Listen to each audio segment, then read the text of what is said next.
But the story of the gospel today is not about the two sons. This is the story of a father. A father who is so loving. The point of the story of the prodigal son is to remind us today, to point to us, kung anuman ang iniisip nyo sa Diyos, tandaan nyo lang, ang Diyos natin ay talagang lubos na mapagmahal. When we sin and we make mistakes, sometimes we have a notion that God is someone who is angry at you. You know, the problem with that, pag meron tayong nagawang kasalanan, ang iniisip kaagad natin, galit ang Diyos sa akin, galit si Lord sa akin. We think of that. Why do we think of that?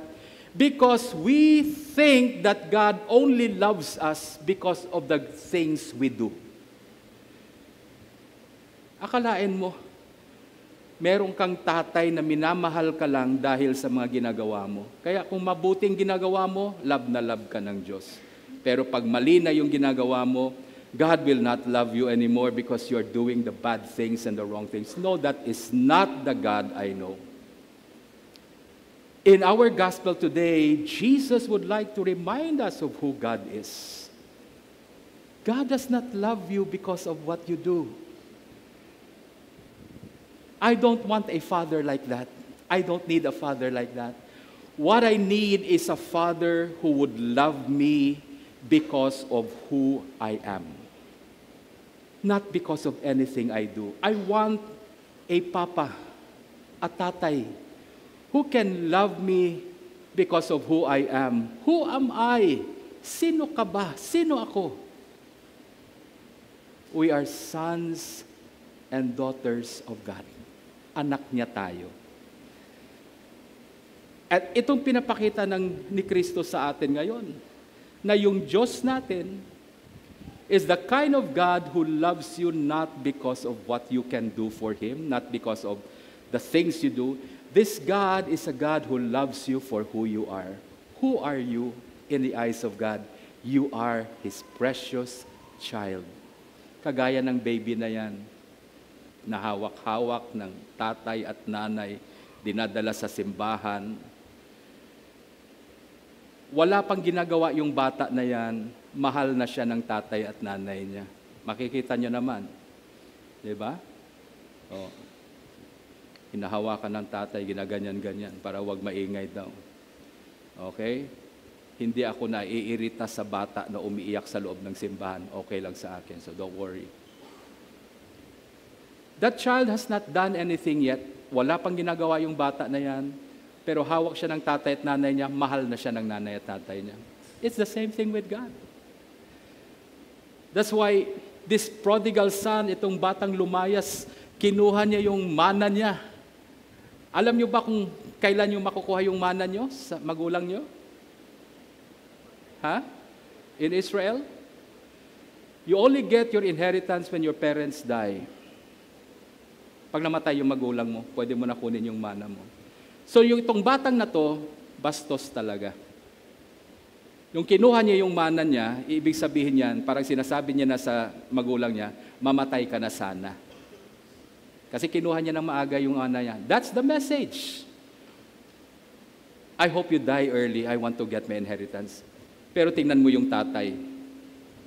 Pinagkait ba ng tatay?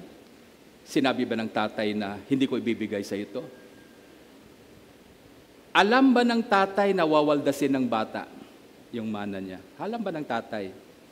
Sino sa inyo nagsasabi, o alam ng tatay? Sino sasabi sa inyo, alam ng tatay? Kung nandun ako, sasabihin ko sa tatay, wag, nako. You're so stupid if you do that. But this father is not an ordinary father. He's really a loving father. Binigay pa rin niya yung mana. Mayroon sa inyo nagagalit. Bakit binigay ng tatay? Tayo, di ba minsan? Pag hiningi ng bata, wag. Pa, akon lang ron. Wag, hindi. Pa, akon lang ron. Hindi. Paulit-ulit. Finally, o sige, sa'yo na. Di ba? Ganyan naman tayo. So itong batang to, kulit ng kulit sa tatay niya, finally binigay yung mana sa kanya. At true enough, winaldas ng bata. Alam niyo ba itong kwento na to? This is a common story in Israel. Kinikwento ito ng mga tao sa Israel, panahon pa ng Old Testament. That's why, manonotice nyo, it's a common theme. There are two brothers. No? Common yan sa Bible.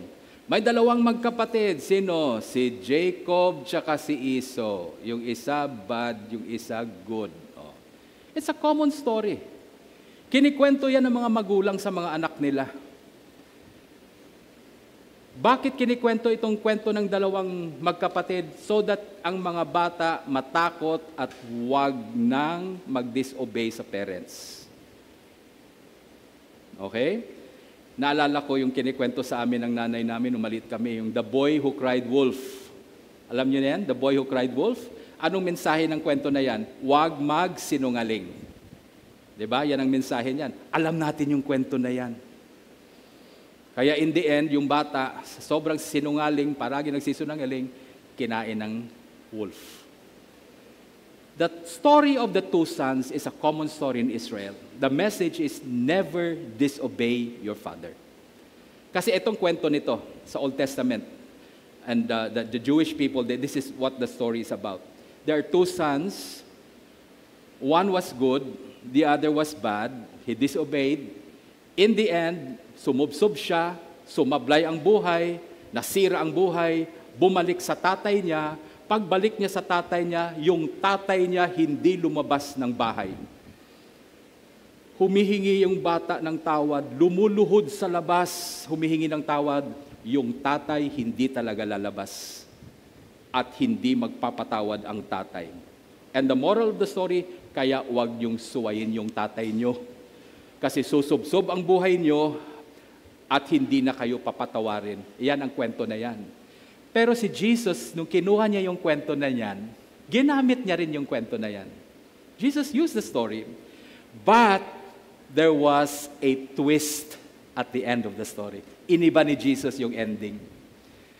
Because the ending was, when the son returned to the father, when he realized his own mistake, when he returned to the father, you know what? Malayo pa yung bata, tumakbo na yung tatay. That cannot be done by Jewish people. They will never do that for their children. But Jesus was telling them, not your Father in heaven. Your Father in heaven is not like that. Yes, we have to obey God. We have to follow God. We have to follow His commandments. But even if we fail many times, you are not so far from God that He could not reach you and embrace you again. Yan ang mensahe niyan. In the season of Lent, I pray that all of us would realize this. Would come to terms with ourselves. Would come to realize our sinfulness, realize our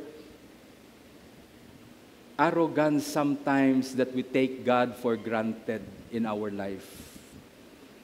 Like the elder son who is not aware of the goodness of his father, nandito sa simbahan palagi, pero akala niya slave lang siya sa simbahan.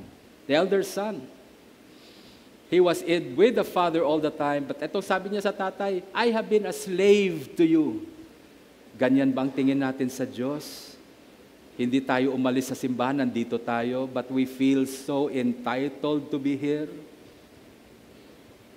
We don't like other people who comes here na hindi natin gusto, kasalanan yan, palabasin nyo yan. Never forget your Father loves you very much. And this is the message of the gospel today. In the season of Lent, I would like us to reflect and meditate in our life on the goodness of our God. Merong kanta akong kinakanta itong Lenten season, It's funny because it's not even I don't know if it's a Christian song, but it's an old song. Itong kinakanta ko. And this is basically, I use this song as my prayer.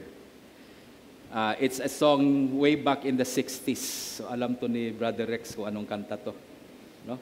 Sa mga bata, hindi nyo pa narinig tong kanta na to. Nasa ere pa kayo lumulutang-lutang nung kinakanta to, no? Now, remember this song sa mga oldies, alam niyo tong kanta to. I ask you if there comes a time that you grow tired of me. Never my love, never my love.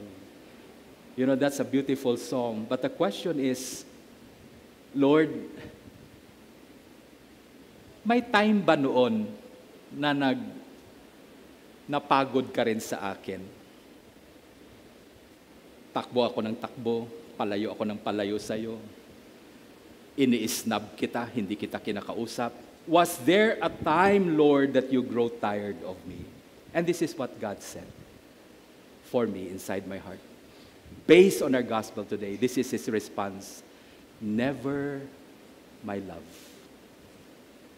Ni minsan hindi ako napagod sa pagmamahal sa'yo. Kahit napasaway ka, minahal kita ng lubos at mahal na mahal kita sa lahat ng oras, magpakailanman. Amen? Remember, you are blessed, but don't just be blessed, be a blessing.